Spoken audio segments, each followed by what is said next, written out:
Visakha steel ప్లాంట్లో ఇటీవల జరిగిన వరుస ప్రమాదాల నేపథ్యంలో కార్మిక సంఘాలు మంత్రి నారా లోకేష్ ఎదుట ఆందోళనకు దిగాయి.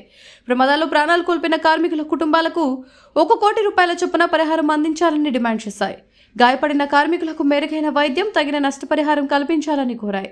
ప్రమాదాలకు నైతిక బాధ్యత వహిస్తూ స్టీల్ ప్లాంట్ సీఎండీని వెంటనే సస్పెండ్ చేసి ఘటనలపై ఉన్నత స్థాయి విచారణ జరిపించాలని డిమాండ్ చేశాయి. ప్లాంట్లో భద్రతా ప్రమాణాలు సరిగా అమలు కావడం లేదని ఆరోపించిన కార్మిక సంఘాల నేతలు భవిష్యత్తులో ఇలాంటి ఘటనలు పునరావృతం కాకుండా కఠిన చర్యలు తీసుకోవాలని ప్రభుత్వాన్ని కోరారు.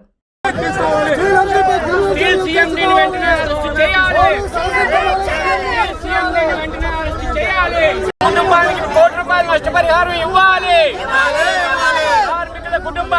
రూపాయల నష్టపరిహారం ఇవ్వాలి. సీఎండీని వెంటనే సస్పెండ్ చేయాలి.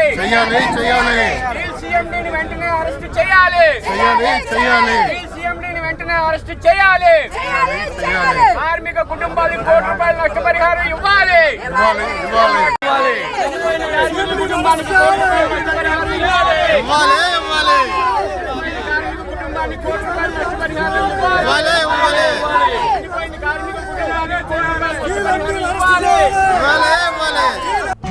వివిడి న్యూస్ టీవీని తక్షణమే సబ్స్క్రైబ్ చేసుకోండి. నోటిఫికేషన్ కోసం బెల్ ఐకాన్ క్లిక్ చేయండి. మరిన్ని అప్డేట్స్ కోసం ప్రతి ఒక్క కుటుంబానికి ఉచిత ప్రకటనలు వచ్చే విధంగా మీకోసం మీ ముందుకు వివిడి న్యూస్ టీవీని ఏపీ ఫైబర్ నందు 99వ ఛానల్ మరియు యూట్యూబ్ నందు వీక్షించెదరు.